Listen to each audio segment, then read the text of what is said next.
Gen Piaget's cognitive theory and language acquisition. তো পিয়াজে language acquisition থিওরিটার প্রবক্তা। প্রথমে পিয়াজে সম্বন্ধে একটু বিস্তারিত একটা ধারণা দিয়ে দিই। জেন পিয়াজে একজন সুইস সাইকোলজিস্ট ছিল এবং তার সবচেয়ে গুরুত্বপূর্ণ অবদান হলো যে সে বাচ্চাদের ল্যাঙ্গুয়েজ অ্যাকুইজিশন সম্পর্কে প্রথম সিস্টেমেটিক স্টাডি তৈরি করে গেছে। অর্থাৎ এর আগে অনেকে অনেক ধারণা দিয়েছে ল্যাঙ্গুয়েজ অ্যাকুইজিশন সম্পর্কে, কিন্তু কেউ কোনো সিস্টেমেটিক ওয়েতে একটা স্টাডির আয়তায় নিয়ে আসতে পারেনি। তো পিয়াজে এই দিক থেকে সফল। তো সে কি করেছে যে বাচ্চাদের অ্যাকুইজিশন যেভাবে হয় সে ওটাকে একটা সিস্টেমেটিক স্টাডির মধ্যে নিয়ে আসছে এবং তাকে মনে করা হয় যে সে 20 সেঞ্চুরিতে একটা গুরুত্বপূর্ণ personality in the field of developmental psychology. তো তার সাইকোলজি নিয়ে অনেক গুরুত্বপূর্ণ অবদান আছে এবং সে এটা মনে করা হয় যে সে অন্যতম একটা গুরুত্বপূর্ণ পার্সোনালিটি 20 সেঞ্চুরিতে। তো পিয়াজের আগে একটা সাধারণভাবে ধারণা করা হতো যে যেটা বাচ্চাদেরকে মিনি অ্যাডাল্ট হিসাবে বা মধ্যবয়স্ক, অল্প মধ্যবয়স্ক হিসাবে মনে করা হতো। কিন্তু পিয়াজে প্রথম যে সাজেস্ট করেছিল যে যে একটা বাচ্চাদের চিন্তা ধারণা একটা অ্যাডাল্টের চিন্তা ধারণা থেকে সম্পূর্ণ আলাদা। অর্থাৎ একটা অ্যাডাল্টরা যেভাবে চিন্তা করে একটা বাচ্চা সম্পূর্ণ ভিন্নভাবে চিন্তা করে। তো 1920 সালে পিজেড একটা বিনেট ইনস্টিটিউটে কাজ করত, যেখানে তার মেন রেসপন্সিবিলিটি ছিল যে কয়েকটা কোশ্চেন গুলাকে ট্রান্সলেট করা। তো সে সেখানে মানে বাচ্চাদের সাথে ডিরেক্ট ইন্টারাকশনে আসে এবং সে বাচ্চাদের সম্পর্কে জানার জন্য আগ্রহী হয়ে ওঠে, কারণ সে দেখে যে বাচ্চারা কিভাবে অ্যান্সার দেয় তাদের ইন্টারপ্রিটেশন ইউজ করে, যেটা প্রায়শ ভুল হয়। তো পিয়াজে বিলিভ করতো যে সে সমস্ত ভুল অ্যান্সারগুলা তাদের একটা গুরুত্বপূর্ণ চিন্তাধারা সম্পর্কে প্রতিফলন করে, যেটা কিনা একটা অ্যাডাল্টের চিন্তা ধারণা সম্পর্কে সম্পূর্ণ আলাদা। তো পিয়াজে বাচ্চাদের উপরে অনেকগুলো অবজারভেশন করে এবং পিয়াজের যেটা গোল ছিল সেটা ছিল যে বাচ্চাদেরকে অবজার্ভ করা আর তাদের যে মানে পরিবর্তনগুলো হচ্ছে সেগুলা নিয়ে এক্সপ্লেন করা, বাচ্চাদের চিন্তা ধারণার ডেভেলপমেন্টের যেভাবে হয়ে যাচ্ছে সেটাকে এক্সপ্লেন করা এবং তারা কিভাবে ইনফ্যান্ট থেকে আস্তে আস্তে একটা অ্যাডাল্টে পরিণত হয় এবং সাথে সাথে তাদের কিভাবে চিন্তাধারা পরিণত হয়। তো এই জন্য সে আসলে কি করছে যে একটা বাচ্চাদের যে কগনিটিভ অ্যাবিলিটি সেটার উপরে কাজ করছে এবং সে এটা শেষ পর্যন্ত সে মানে এটা শেষ পর্যন্ত কনক্লুড করে যে মানে মানুষ একটা মেন্টাল ফ্রেমওয়ার্ক ইউজ করে যেখানে অনেকগুলা স্কেমার সম্পর্কে ওটা তৈরি হয় মেন্টাল ফ্রেমওয়ার্কটা, এবং যেটা তাদেরকে রিয়ালিটি সেন্স সম্পর্কে প্রতিফলন করে। তো কগনিটিভ অ্যাবিলিটি সম্পর্কে আমরা তো সবাই জানি কগনিটিভ অ্যাবিলিটি বলতে কে বোঝায়। কগনিটিভ অ্যাবিলিটি বলতে ইউজুয়ালি এটা বিভিন্ন রকমের চিন্তা রিলেটেড ধারণাগুলাকে বোঝায়, যেমন কোনো কিছু মনে করা, কোনো কিছু বুঝতে পারা, কিংবা আমরা কোনো কিছু এক্সপ্লেন করছি সেটার পিছনে লজিক অথবা রিজন ইউজ করা, কোনো কিছু মূল্যায়ন করা বা কোনো কিছুকে জাজ করা কিংবা কোনো কিছু শেখা। অর্থাৎ সে সমস্ত কোর স্কিল যেগুলো একটা ব্রেন ইউজ করে শেখার ক্ষেত্রে, পড়ার ক্ষেত্রে, মনে করার ক্ষেত্রে বা কোনো কিছুতে গুরুত্ব দেওয়ার ক্ষেত্রে বা লজিক ইউজ করার ক্ষেত্রে এক্সেট্রা। এই সমস্ত মেন্টাল স্কিলগুলোকে একত্রে বলা হচ্ছে কগনিটিভ অ্যাবিলিটি। এখন কগনিটিভ থিওরি কি তাহলে? কগনিটিভ থিওরি এইটা যে ইন্ডিভিজুয়াল যে থটস আছে, যেটা কগনিটিভ অ্যাবিলিটি নিয়ে তৈরি, সেটার উপরে ফোকাস করে বানানো, এবং সেই কগনিটিভ অ্যাবিলিটি বা কগনিটিভ যে থিঙ্কিংগুলা সেটা তার বিহেভিয়ার্সে কিভাবে প্রতিফলন করে। তাহলে cognitive theory is focused on the individual's thoughts as the determinant of his or her emotions and behaviors and therefore personality. অনেক কগনিটিভ থিওরিস্ট আছে যারা বিশ্বাস করে যে এ সমস্ত চিন্তা ধারণার প্রসেসগুলা ছাড়া আমাদের কোনো ধরনের ইমোশন কাজ করতো না, এবং সেগুলো আমাদের বিহেভিয়ারের মধ্যে প্রতিফলন হতো না। মানে একটা মানুষ একটা পশুর থেকে আলাদা কিন্তু এই কোর কগনিটিভ অ্যাবিলিটিগুলার দ্বারা একটা। তো এই কগনিটিভ অ্যাবিলিটিটা বা ভেরি কোর অ্যাবিলিটি যদি মানুষের মধ্যে না থাকতো তাহলে কি হতো? তাহলে অনেক থিওরিস্ট চিন্তা করে যে এই সমস্ত অ্যাবিলিটি ছাড়া আমাদের কোনো ইমোশন থাকতো না, এবং যেহেতু ইমোশন থাকতো না সেটা আমাদের বিহেভিয়ারের মধ্যেও কি প্রতিফলন করতো না। তো মনে করছে যে এগুলো না থাকলে আমরা হয়তো সেভাবে ফাংশন করতে পারতাম না, কগনিটিভ অ্যাবিলিটি না থাকলে। এটা অনেক থিওরিস্টদের ধারণা। তো কগনিটিভ থিওরি হিউম্যান বিহেভিয়ারকে এক্সপ্লেন করার চেষ্টা করে, এবং এটা হিউম্যান বিহেভিয়ারকে এক্সপ্লেন করার চেষ্টা করে মেন্টাল প্রসেস, যেভাবে মেন্টাল আমাদের কোনো কিছুকে আমরা জানার, শেখার বা বোঝার চেষ্টা করি, এগুলা এগুলা স্টাডি করার মাধ্যমে কগনিটিভ থিওরি হিউম্যান বিহেভিয়ারকে বোঝার বা অ্যানালাইসিস করার চেষ্টা করে। In other words, thoughts always come before any feeling and before any action. তো অনেক থিওরিস্ট মনে করছে যে চিন্তা ধারণা যে কোনো অ্যাকশনের আগে আসে এবং যে কোনো ফিলিংয়ের আগে আসে। তো এই সমস্ত ধারণার উপরে কগনিটিভ থিওরিটা বেসড। এখন পিয়াজে মনে করত যে বাচ্চারা কোনো লার্নিং প্রসেস বা কোনো কিছু শেখার সময় তারা সরাসরি অ্যাক্টিভ রোল প্লে করে রাদার দেন প্যাসিভ রোল। তার অ্যাক্টিভ রোল প্লে কিভাবে করে? তারা অ্যাক্টিভ রোল তাদের বিভিন্ন বিহেভিয়ারের মাধ্যমে তারা প্লে করে। যেমন একটা বাচ্চা যে কথা বলাও শেখেনি, সে প্রথমে পরিবেশের সাথে পরিবেশের বিভিন্ন জিনিস দেখে সেগুলাতে রেসপন্স করে। তার কোনো সুখ বা ভালো লাগা, খারাপ লাগা, দুঃখ বোঝাতে সে রেসপন্স করে। সে রেসপন্স কেন করে? পরিবেশের সাথে তার কমিউনিকেশন এস্টাবলিশ করার জন্য। তো as kids interact with the world around them, they continually add new knowledge, build upon existing knowledge, and adapt previously held ideas to accommodate new information. তো একটা বাচ্চা যখন পরিবেশের সাথে, তার আশেপাশের পরিবেশ বা তার আশেপাশের এনভায়রনমেন্টের সাথে ইন্টারাকশন কিংবা কমিউনিকেশনের মাধ্যমে, কমিউনিকেশন এস্টাবলিশ করার মাধ্যমে তারা কি করছে?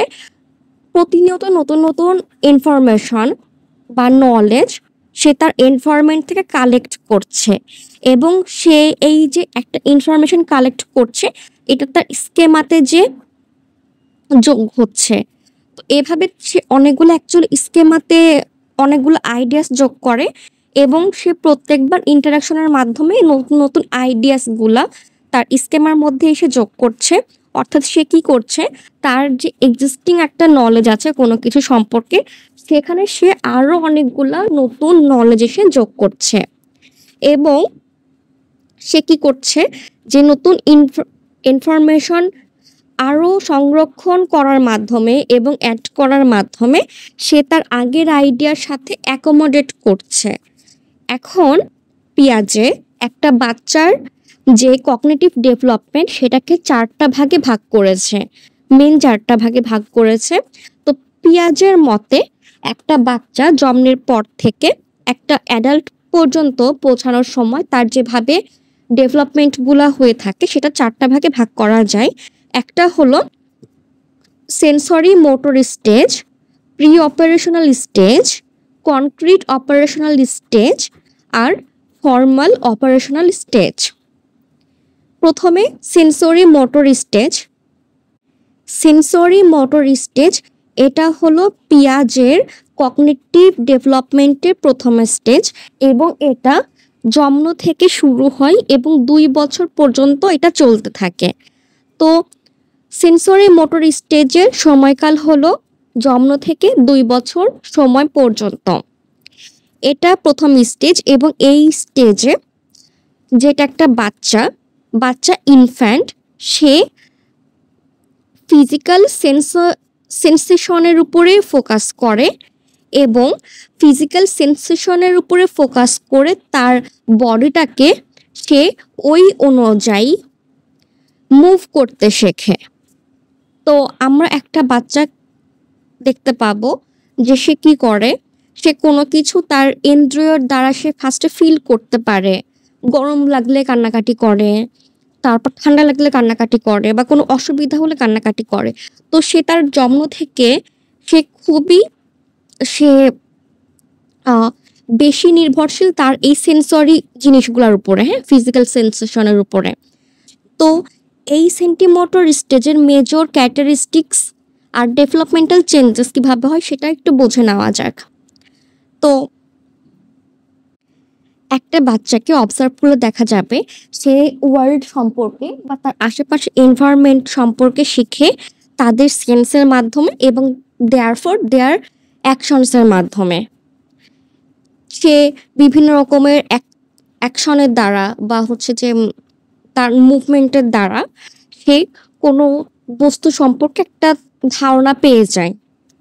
যেমন এই সময় তার যেটা হয় যে একটা অবজেক্ট পার্মানেন্স হয়ে যায়, মানে কোনো জিনিস সম্পর্কে সে এখানে শিখে যায়। তো এখানে সে কোনো জিনিসকে যেমন টাচ করে সে তার সেন্স দিয়ে বুঝতে পারে যে জিনিসটা শক্ত কিনা বা জিনিসটা নরম কিনা। তো এগুলা সে সেন্স করতে পারে। তারপরে এখানে সে আরেকটা কি হয়, আরেকটা মেজর ক্যারেক্টারিস্টিক্স হলো যে তার নিজের সম্পর্কে একটা ধারণা চলে আসে।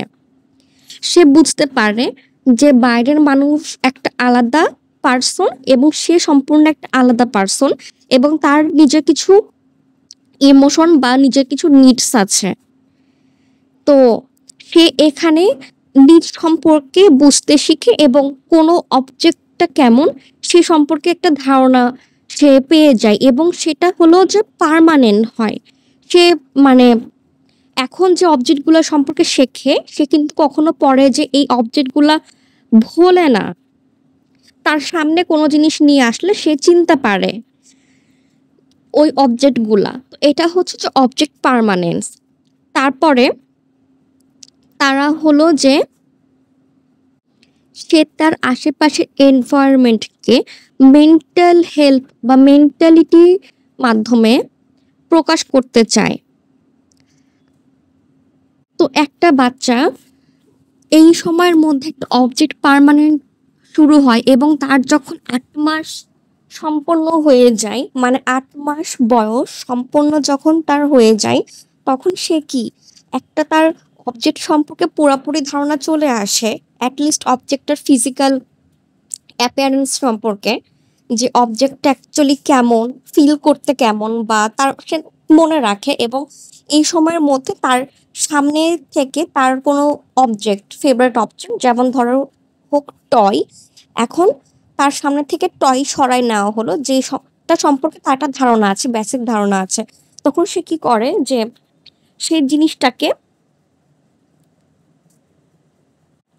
খুঁজতে থাকে, কারণ তখন তার এই ধারণাটা হয়ে যায় যে একটা অবজেক্ট তাদের চোখের সামনে না থাকলেও সেইটা হলো যে এক্সিস্ট করতে পারে।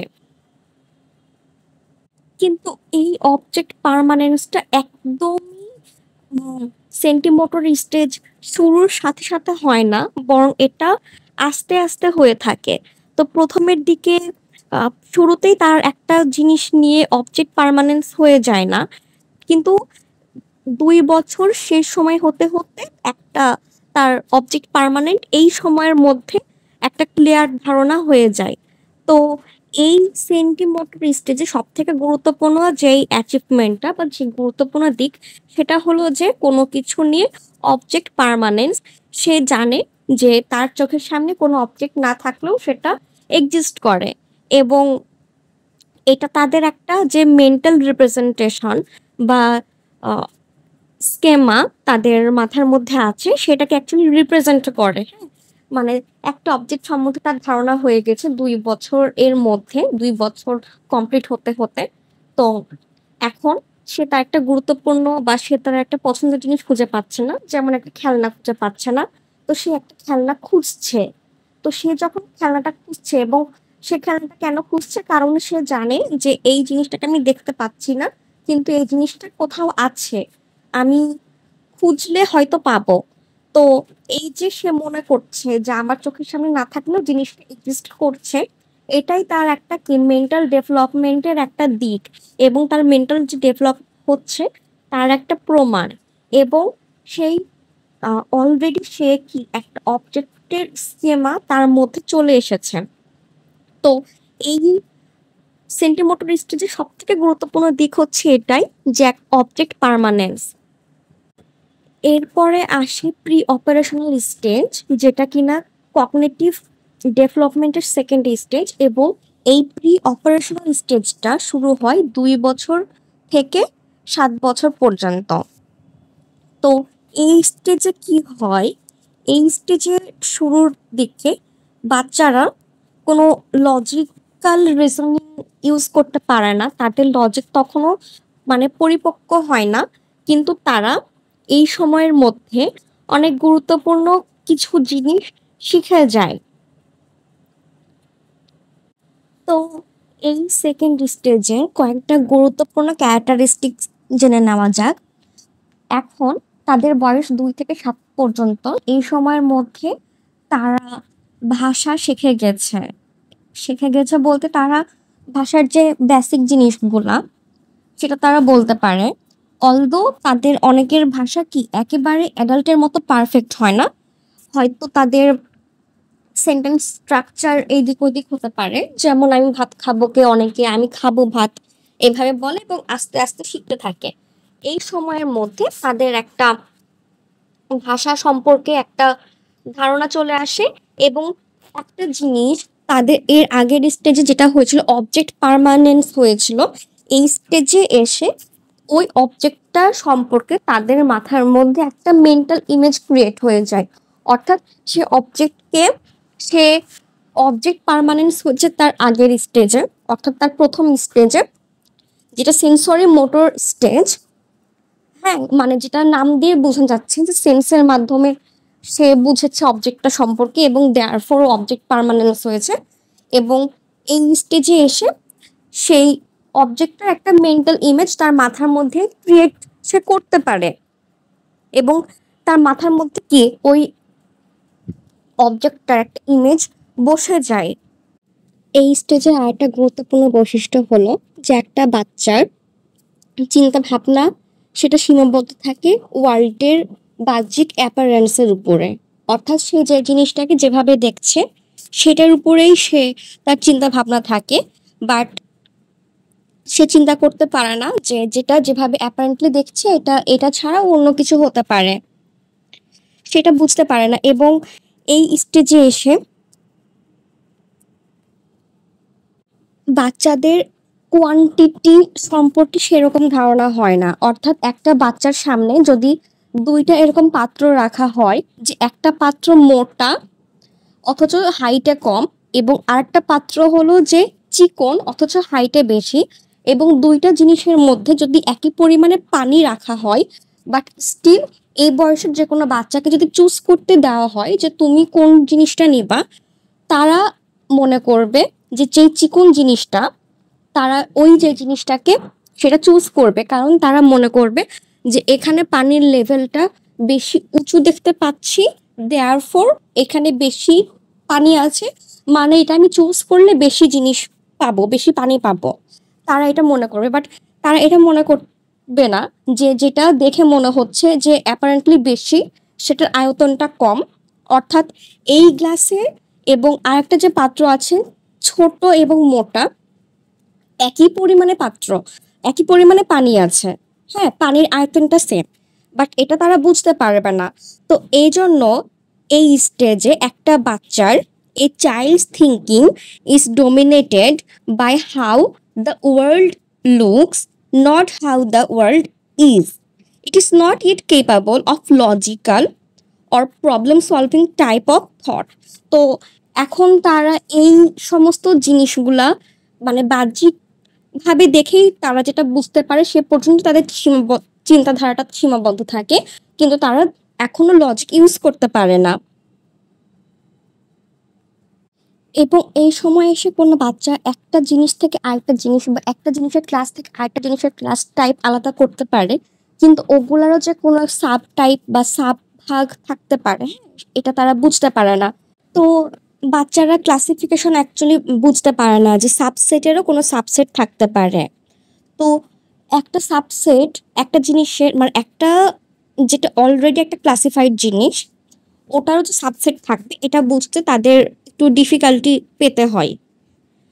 তো আরেকটা হলো যে এখানে তারা মনে করে থাকে যেটা নন লিভিং থিং, হ্যাঁ, বা যে জিনিসটা কোনো জান নাই, যেমন খেলনা, তারপরে কোনো বই, ব্যাগ, পেন, পেন্সিল এটসেট্রা, তারা মনে করে যে সমস্ত নন লিভিং অবজেক্টসের মধ্যেও তাদের হচ্ছে যে প্রাণ থাকে।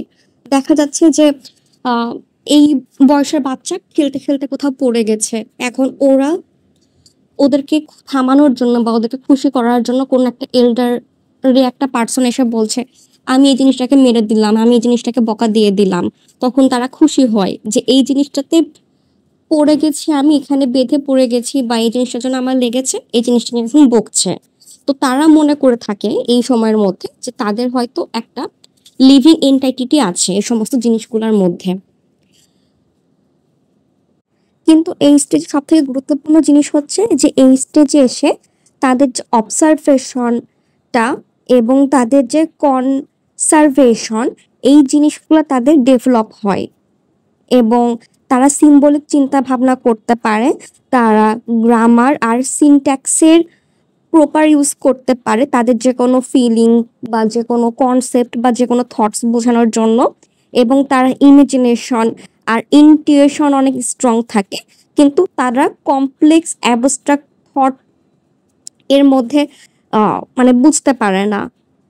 তাদের কাছে কমপ্লেক্স অ্যাবস্ট্রাক্ট থটগুলা একটু মানে তারা এগুলো তাদের চিন্তার উপর দিয়ে যায়, যেহেতু এগুলো জিনিস সরাসরি দেখা যায় না অ্যাবস্ট্রাক্ট থিংস। তো সেই সমস্ত জিনিস সম্পর্কে তাদের সেরকম কোনো ধারণা হয় না।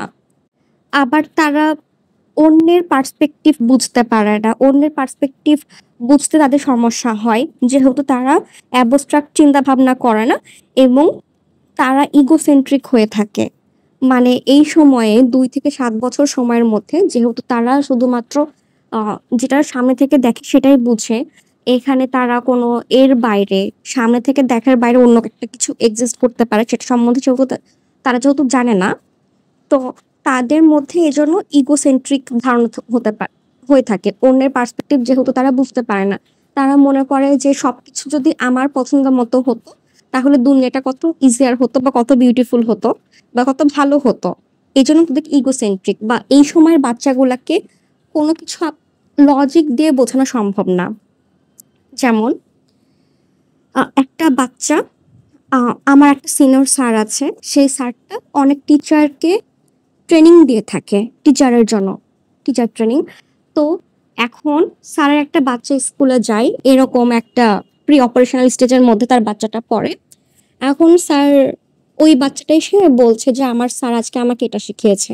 তখন আমার স্যার, যেটা কিনা স্যারদেরও স্যার, সে বলছে যে হ্যাঁ কিন্তু জিনিসটা তো এভাবেও হতে পারে। তখন বাচ্চাটা তত কিছু বোঝে না, সে সাথে সাথে বলছে যে তুমি কি আমার স্যারের থেকে বেশি বোঝো। মানে তারা অন্যের পার্সপেক্টিভ বা আরেকটা পার্সপেক্টিভ হতে পারে সেটা তারা বোঝে না। তো কথা হচ্ছে যে এটাই যে এদেরকে কোনো কিছু লজিক দিয়ে অ্যাকচুয়ালি বোঝানো সম্ভব না। তারা যেটা নিজেরা মনে করবে তাদের কাছে সেটা ঠিক। কিন্তু এখানে ভয় পাওয়ার কিছু নাই। বরং যারা মানে গাইডেন্স, যারা বড়রা আছে তারা প্রপার সাপোর্ট আর গাইডেন্স তাদেরকে দেওয়া উচিত। কারণ এটা এই স্টেজের একটা গুরুত্বপূর্ণ বৈশিষ্ট্য। পরের ৩ নাম্বার গুরুত্বপূর্ণ যে ভাগটা বা যে ধাপটা সেটা হলো যে কনক্রিট অপারেশনাল স্টেজ। এটা ৭ বছর থেকে শুরু হয়ে ১১ বছর পর্যন্ত চলতে থাকে এবং কনক্রিট অপারেশনাল স্টেজে মাধ্যমে এসে এই পর্যায়ে এসে একটা বাচ্চা লজিক্যাল চিন্তাভাবনা করতে পারে বা লজিক্যাল রুলস সে মানে প্রয়োগ করতে পারে। এজন্য সে হলো যে কোয়ান্টিটি কোনো জিনিসের সেই জিনিসটাও সে মানে বুঝতে পারে। এখন এই কনক্রিট অপারেশনাল স্টেজের কোনো বাচ্চাকে যদি আবার ওই সেম একটা চিকন লম্বা আর একটা হলো যে মোটা ছোট পানির পাত্র এগুলার মধ্যে যদি একই আয়তনের পানি রাখা হয়, হ্যাঁ, তো সে বাচ্চাকে যদি জিজ্ঞাসা করা হয় যে তুমি কোনটা চুজ করবা বা কোনটাতে পানি বেশি আছে, সে কিন্তু এখানে তখন সে বলবে যে দুটাতে পানির পরিমাণটা কি সেম। কিন্তু এর আগের স্টেজে বাচ্চাটা সেটা বুঝতে পারতো না, তখন সে মনে করতো না যেটা দেখে বড় মনে হচ্ছে সেটাই হচ্ছে বেশি পানি আছে। বাট এই স্টেজে এসে তারা বুঝতে পারে, তারা হলো যে কোয়ালিটি ডিস্টিংগুইশ বা কোয়ান্টিটি ডিস্টিংগুইশ করতে পারে যে আচ্ছা ঠিক আছে, এই স্টেজে এসে তারা বুঝে যায় যে পানিকে যে কোনো যেই জায়গাতে রাখা হয় সেভাবে তার আকারটা ধারণ করছে। তো এটা হলো যে এই স্টেজে আসার সাথে সাথে তারা এই সমস্ত জিনিসগুলা পার্মানেন্ট হয়ে থাকে। তারা অন্যের যেটা ফিলিংস বা অন্যের পার্সপেক্টিভ এগুলা বুঝতে শুরু করে এবং তারা লেস ইগোসেন্ট্রিক হয়। তাদের ইগোসেন্ট্রিজম যেটা আগের স্টেজে ছিল সেটা বেশিরভাগ ক্ষেত্রেই চলে যায় এবং তারা অন্যের পার্সপেক্টিভ বুঝতে থাকে বা কোনো কিছু যে অন্যভাবে হতে পারে এটা তারা বুঝতে পারে। তো পিয়াজের মতে এটা তাদের কগনিটিভ ডেভেলপমেন্টের একটা গুরুত্বপূর্ণ টার্নিং পয়েন্ট। কারণ সে মনে করে যে এটা তাদের লজিক্যাল থিঙ্কিং এর একটা স্টার্টিং পয়েন্ট এবং এই স্টেজে এসে একটা বাচ্চাকে internally working things in their হেডের কেপাবল বলে মনে করা হয়। আচ্ছা, এখন আরেকটা গুরুত্বপূর্ণ ক্যারেক্টারিস্টিক্স হচ্ছে যে তাদের ডিডাকটিভ রিজনিংটা এখানে প্রপার হয়ে যায়। যে তারা এখানে বুঝতে পারে যে if A equals B and B equal C then must A equal C. এই ধরনের রিজনিংগুলো তারা এখানে বুঝতে পারে এবং এই সমস্ত ডিডাকটিভ রিজনিং ইউজ করে তারা অনেক কমপ্লেক্স কনসেপ্টগুলো তারা বুঝতে পারে তাদের আইডিয়া মাধ্যমে এবং এর জন্য তারা এই সময়ের মধ্যে এগুলোতে ভালো হয়, তাদের একাডেমিক রেজাল্টগুলো অনেক ভালো হয়। তাহলে এই স্টেজের গুরুত্বপূর্ণ ক্যারেক্টারিস্টিক্স আর ডেভেলপমেন্টাল চেঞ্জেস একটু সংক্ষেপে দেখে নেওয়া যাক। প্রথমে তারা কি লজিক্যালি চিন্তা ভাবনা শুরু করছে এবং কনক্রিট ইভেন্টগুলা বা রিয়েল ইভেন্টগুলা সম্পর্কে, যেগুলো ইভেন্ট তার আশেপাশে হচ্ছে সেগুলো সম্পর্কে সে লজিক্যালি চিন্তা ভাবনা করা শুরু করে যায়। এই জন্য এটাকে পিয়াজের মতে একটা টার্নিং পয়েন্টও বলা হচ্ছে যে এটা তাদের লজিক্যাল চিন্তা ভাবনা করার শুরুর একটা প্রথম স্টেজ। তারপর এই স্টেজে তারা কি করতে পারে যে তাদের মেন্টাল, যেহেতু সে একটা লজিক্যাল জিনিস ইউজ করা শিখে গেছে এবং সে যেহেতু তার মেন্টাল অবজেক্টও সে ইমেজ ক্রিয়েট করতে পারে, সো তারা কি করতে পারে যে মেন্টালি রিজার্ভ থিংসগুলোকে মেন্টালি ভাবে রিজার্ভ রাখতে পারে। যেমন একটা প্লাস্টিকের বল, সেটা প্রথমে একটা গোলাকার সুন্দর ছিল এবং কোনো কারণে ওটা চাপা পড়ে ওটার আকৃতি বদলাই গেছে, বাট স্টিল তাদের মাইন্ডে ওটার যে অরিজিনাল শেপ সেটার একটা পিকচার থেকে যায়। এবং আরেকটা গুরুত্বপূর্ণ যে দিক সেটা হলো যে তারা অন্যের পার্সপেক্টিভ বুঝতে পারে, অন্যের ফিল বা চিন্তা ভাবনা সম্বন্ধে বুঝতে পারে, অন্যের থট বুঝতে পারে। এজন্য তারা লেস ইগোসেন্ট্রিক হয় বা ইগোসেন্ট্রিজম তার অনেকাংশে চলেই যায়। তো এখানে সব থেকে গুরুত্বপূর্ণ টার্নিং পয়েন্ট হলো যে তারা লজিক্যালি চিন্তা ভাবনা করতে শিখে এবং লজিক্যালি চিন্তা ভাবনা করার মাধ্যমে তারা যে আশেপাশের রিয়েল ম্যাটেরিয়াল অর্থাৎ কংক্রিট ম্যাটেরিয়ালগুলা সেগুলো সম্পর্কে তারা বুঝতে এবং সেগুলো ইউজ করতে পারে। এই যেমন কোয়ালিটি, কোয়ান্টিটি এগুলা জিনিস তারা ভালো মতো বুঝতে পারছে, বা আবার ওই ডিডাকটিভ রিজনিং সেটা তারা করতে পারছে। এর পরের স্টেজ অর্থাৎ লাস্ট স্টেজ হলো formal operational stage. Formal operational স্টেজটা 12 বছর থেকে শুরু হয় এবং এটা চলতে থাকে। তো এই স্টেজে এসে তারা যে কোনো জিনিস অ্যাবস্ট্রাক্ট জিনিসগুলা বুঝতে পারে এবং অ্যাবস্ট্রাক্ট ম্যানারে তারা চিন্তা করতে পারে।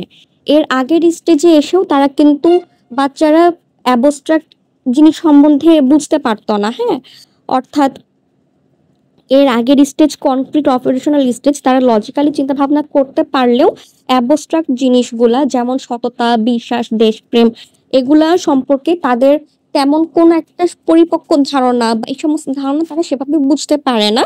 কিন্তু যখন তারা 12 বছরে পৌঁছায় অর্থাৎ ফর্মাল অপারেশনাল স্টেজে পৌঁছায় তখন তারা এই সমস্ত জিনিসগুলা বুঝতে পারে এবং জিনিসগুলাকে আরো ভালোভাবে ক্লাসিফাই করতে পারে এবং এর মাধ্যমে তারা হায়ার অর্ডার রিজনিং এ পৌঁছায়। হ্যাঁ, তো as adolescence enter this stage they gain the ability to think in an abstract manner, the ability to combine and classify items in a more sophisticated way and the capacity for higher order reasoning. তারা আবার কোনো কিছু systematically চিন্তা করতে পারে এবং তারা যে কোনো জিনিসের ভগ্নাংশ, কোনো কিছু কোনো কিছু মানে ভাগ এবং এবং সেগুলারও কোনো ক্ষুদ্র অংশ, ভগ্নাংশ, সেগুলার ফ্র্যাকশনস, সেগুলা জিনিসের সম্পর্কে বুঝতে পারে এবং তারা যেগুলো হাইপোথেটিক্যাল প্রবলেম আছে সেগুলো তারা সলভ করতে পারে। এই স্টেজের মেজর ক্যারেক্টারিস্টিক্সগুলো হলো concrete operations are carried out on things whereas formal operations are carried out on ideas. Formal operational thought is entirely freed from physical and perceptual constraints. তো এই স্টেজে এসে তারা কোনো কিছু বাহ্যিকভাবে যে দেখে আগে তারা কোনো কিছু ডিসাইড করতো সেই ধারণা থেকে তারা মানে মুক্ত হয়ে বের হয়ে আসতে পারে এবং তারা তাদের মানে অ্যাবস্ট্রাক্ট চিন্তা ভাবনাতে যে তারা চিন্তা করতে পারে এবং এই সময়ে তারা হলো যে অ্যাবস্ট্রাক্ট কনসেপ্টগুলা বুঝতে পারছে। তারা যে কোনো ধরনের আর্গুমেন্টে যখন যায় তখন তারা একটা কোনো পার্টিকুলার এক্সাম্পল ইউজ করতে পারে তাদের অ্যাবস্ট্রাক্ট থিঙ্কিং আর রিজনিং এর মাধ্যমে। তাহলে আরেকটা গুরুত্বপূর্ণ ক্যারেক্টারিস্টিক্স হলো during this stage adolescents can deal with abstract ideas. এবং আরেকটা গুরুত্বপূর্ণ হলো যে তারা যে কোনো আর্গুমেন্টে যে কোনো স্পেসিফিক এক্সাম্পল তারা চিন্তা করতে পারে না, তারা এটা হচ্ছে যে ইউজ করতে পারে। হ্যাঁ, তাদের যে কোনো আর্গুমেন্টের ক্ষেত্রে এবং তাদের ক্ষেত্রে হচ্ছে যে কোনো হাইপোথেটিক্যাল প্রবলেম তারা যে কোনো সিচুয়েশনে সেটা ডিল করতে পারে। যেমন তাদেরকে যদি এরকম একটা হাইপোথেটিক কোশ্চেন করা হয় যে তোমার কি মনে হয় যে যদি পৃথিবীতে কোনো মানি না থাকতো, হ্যাঁ, বা 1 ঘন্টা সময়ের মধ্যে পৃথিবীর সমস্ত যদি টাকা নাই হয়ে গেল তাহলে এখানে কি হতে পারতো পৃথিবীর। এখন এই সমস্ত কোশ্চেনগুলো এর আগের স্টেজে কোনো বাচ্চাকে করলে তারা অ্যান্সার দিতে পারতো না, কিন্তু তারা এখানে অ্যান্সার দিতে পারবে এবং তারা এখানে মেলাগুলো কনসিকুয়েন্স দেখিয়ে দিবে যে কার জন্য কি হতে পারতো, কোনটার প্রভাবে কোনটা হতে পারতো, এরকম তারা অনেকগুলো কনসিকুয়েন্স দেখিয়ে দিবে।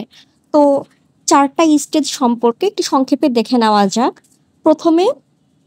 প্রথম স্টেজে কি হচ্ছে, প্রথম স্টেজে গুরুত্বপূর্ণ জিনিস হলো যে অবজেক্ট পার্মানেন্স। অবজেক্ট পার্মানেন্ট হচ্ছে কোনো জিনিস, হ্যাঁ, the infant explores the world through direct sensory and motor contact. Object permanence and separation anxiety develop during this stage. অর্থাৎ ইনফ্যান্ট তারা নিজেদেরকে একটা সেপারেট মানুষ প্রথমে বুঝতে পারে, তাদের একটা আলাদা এক্সিস্টেন্স, তাদের ইমোশন আছে এবং বাইরের মানুষ আলাদা, সে আলাদা এটা বুঝতে পারে এবং যে কোনো জিনিস সম্পর্কে তাদের অবজেক্ট পার্মানেন্স হয়। এর পরের স্টেজে এসে বাচ্চারা সিম্বল ইউজ করতে পারে, কিন্তু তারা লজিক্যালি রিজনিং ইউজ করতে পারে না। কিন্তু এই সময়ের মধ্যে বাচ্চারা তাদের কথা বলাটা পারফেক্ট হয়, তাদের একটা জিনিসের মেন্টাল ইমেজও তাদের ক্রিয়েট হয়ে যায় এবং এই সময় তারা ইগোসেন্ট্রিক হয়। এর পরের স্টেজে এসে তাদের ইগোসেন্ট্রিজম চলে যায়, তারা লজিক্যালি চিন্তা করতে পারে কিন্তু তারা অ্যাবস্ট্রাক্ট আইডিয়াগুলো বুঝতে পারে না। এবং লাস্ট স্টেজে এসে তারা অ্যাবস্ট্রাক্ট আইডিয়াগুলো বুঝতে পারে, হাইপোথেটিক্যাল টার্ম বুঝতে পারে, কিন্তু ফর্মাল অপারেশনাল স্টেজের সব থেকে একটা মানে অন্যান্য স্টেজে যেমন একটা করে সীমাবদ্ধতা আছে বা একটা খারাপ দিক আছে, এই স্টেজ একটা খারাপ দিক হলো যে এরা অনেক সময়, বেশিরভাগ সময় মনে করতে পারে যে অন্যরা তাদের ফিলিং হয়তো বুঝতে পারবে না, বা কারো কাছে হয়তো তারা সেভাবে ওপেন আপ হতে চায় না বা অন্যকে নিজের অনেক কিছু বলার সময় তারা অনেক সময় ডিফিকাল্টি ফেস করে থাকে। তারা মনে করতে থাকে যে এটা আমি প্যারেন্টদেরকে কিভাবে বলবো, তাদেরকে বলে তারা হয়তো আমার কথাটা বুঝতেই পারবে না। যেহেতু তাদের এখানে কি মেন্টাল ইমেজ ক্রিয়েট হয়ে যায় এবং তাদের অ্যাবস্ট্রাক্ট থিঙ্কিংটা ক্রিয়েট হয়ে যায়, তখন তারা এভাবে চিন্তা করতে থাকে যে সবসময় কেউ না কেউ তাদেরকে ফলো করছে, কেউ না কেউ দেখছে, এবং তারা নিজের ইমেজ সম্পর্কে, নিজের অ্যাপিয়ারেন্স সম্পর্কে অনেক সচেতন হয়ে থাকে। কিন্তু বাস্তবে কিন্তু এরকম হয় না যে আমরা সবসময় কাউকে ফলো করছি, কারণ মানুষেরও তো নিজের অনেক কাজ থাকে। কিন্তু এই সময় যেহেতু তাদের মেন্টাল ইমেজ, মেন্টালি চিন্তা ভাবনা, অ্যাবস্ট্রাক্ট থিঙ্কিং, যে কোনো সামনের ফিজিক্যাল বাধা বন্ধ থেকে তারা যেহেতু সম্পূর্ণ সেই গণ্ডিটা থেকে বের হয়ে আসে, সেই গণ্ডিটা প্রায় তারা যেহেতু ফ্রি হয়ে যায়, তো তাদের মাথার মধ্যে এই সমস্ত মেন্টাল ইমেজ তারা ক্রিয়েট করতে থাকে। এবং এটা হলো যে এই স্টেজের সব থেকে খারাপ একটা দিক। তো এটা গেল যে এই সমস্ত জিনিস, এই চারটা জিনিস গেল যে পিঁয়াজের ডেভেলপমেন্টের চারটা স্টেজেস। এবার পিঁয়াজের কগনিটিভ লার্নিং সম্পর্কে এর রিলেটেড কয়েকটা গুরুত্বপূর্ণ টার্ম, সেগুলো সম্পর্কে আরেকটা ব্রিফ দিয়ে নেওয়া যাক। তো বেসিক কগনিটিভ কম্পোনেন্টস রিলেটেড পিঁয়াজের থিওরি। প্রথমে আসা যাক স্কেমা। পিঁয়াজে মনে করত যে নলেজ যেটা বা জ্ঞান যেটা, সেটা শুধুমাত্র শুধুমাত্র যেটা সেন্সরি এক্সপিরিয়েন্সের মাধ্যমে আসে না, বরং এটার কিছু স্ট্রাকচার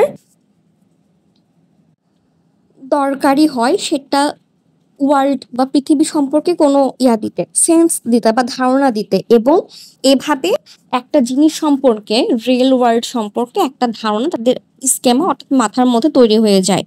তো অ্যাকর্ডিং টু পিয়াজে, children are born with a very basic mental structure, যেটা সাধারণত যে জেনেটিক্যালি ইনহেরিটেড এবং ইভলভড, যেটা সে জন্মের সাথে সাথে পেয়ে থাকে। হ্যাঁ, এটা জেনেটিকভাবে পেয়ে থাকে এবং সেটা বিবর্তন হয়।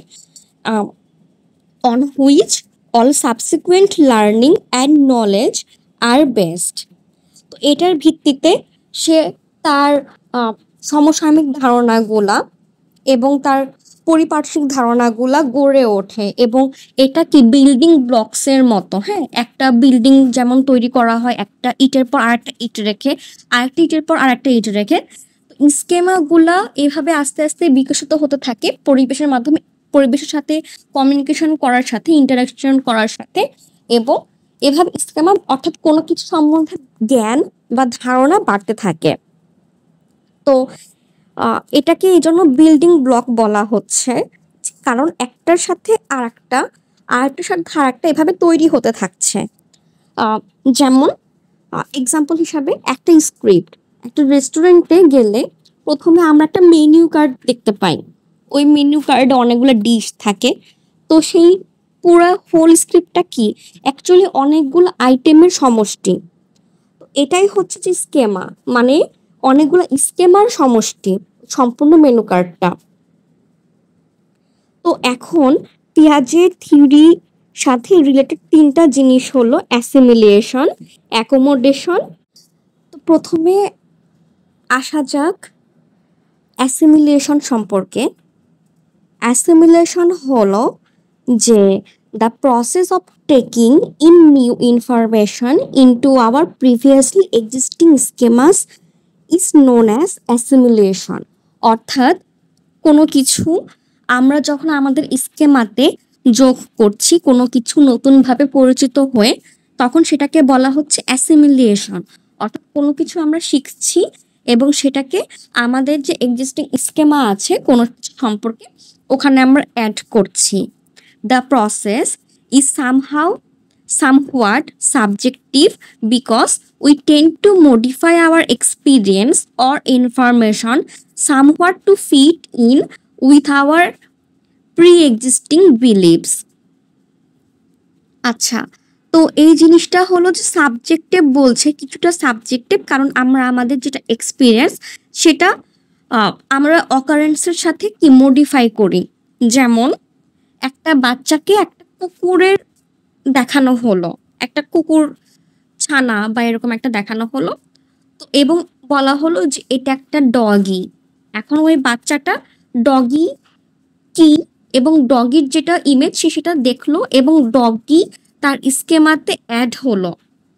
এরপরে বাচ্চাটা কোথাও গেছে এবং সে দেখতে পেয়েছে একটা বিড়াল এবং সে তার বড় যে আছে তাকে সে বলছে যে দেখো এটা একটা doggy.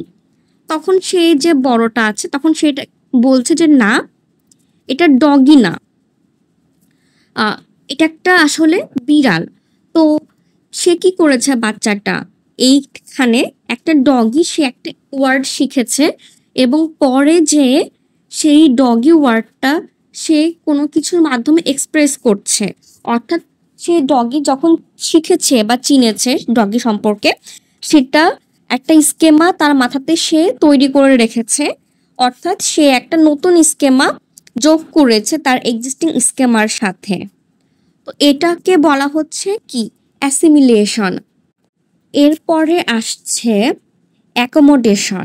Accommodation involves altering existing schemas or ideas as a result of new information or new experience. New schemas may also be developed during this process. তো অ্যাকোমোডেশনে কি হয় যে এটা একটা নতুন কোনো জ্ঞানের মাধ্যমে এটা পরিবর্তন হতে পারে বা নতুনভাবে যোগ হতে পারে বা কোনো আগেকার স্কেমা সেটা ডেভেলপ হতে পারে। যেমন এই এক্সাম্পলে যখন বাচ্চাটা একটা ডগি সম্পর্কে জানলো, ডগির স্কেমা যখন জানলো এবং সে যখন একটা বিড়ালকে দেখে বলল যে এটা একটা ডগি, এবং পরে যখন তার সাথে যে এল্ডার কোনো পার্সন আছে সে যখন বুঝালো যে না এটা ডগি না, এটা একটা বিড়াল, তখন তার মাথাতে একটা নতুন একটা জিনিস আসলো বিড়াল সম্পর্কে। হ্যাঁ, এটা একটা ক্যাট। তো একটা ক্যাট, এটা একটা নতুন স্কিম তার মাথাতে আসলো, নতুন একটা স্কিমা আসলো তার মাথাতে, এবং সে বুঝলো যে না ডগ আলাদা এবং ক্যাট আলাদা। তো সেটা ক্যাট, সেটাকে সে বুঝতে পারলো এবং এর মাধ্যমে তার যে আইডিয়াটা সেটাকে সে ডেভেলপ করলো। তো অ্যাকোমোডেশনে সে কি করে যে মানুষ তাদের যে এক্সিস্টিং আইডিয়াটা বা স্কিমা আছে কোনো নতুন ইনফরমেশন বা নতুন কোনো এক্সপিরিয়েন্সের মাধ্যমে সেটাকে চেঞ্জ করে এবং এটা তাদের নতুন স্কিমার ডেভেলপমেন্ট হতে সাহায্য করে। তো এটা হলো অ্যাকোমোডেশন। এবার লাস্টের যে পয়েন্ট সেটা হলো ইকুইলিব্রেশন। Piaget believed that all children try to strike a balance between assimilation and accommodation, which is achieved through a mechanism Piaget called equilibration.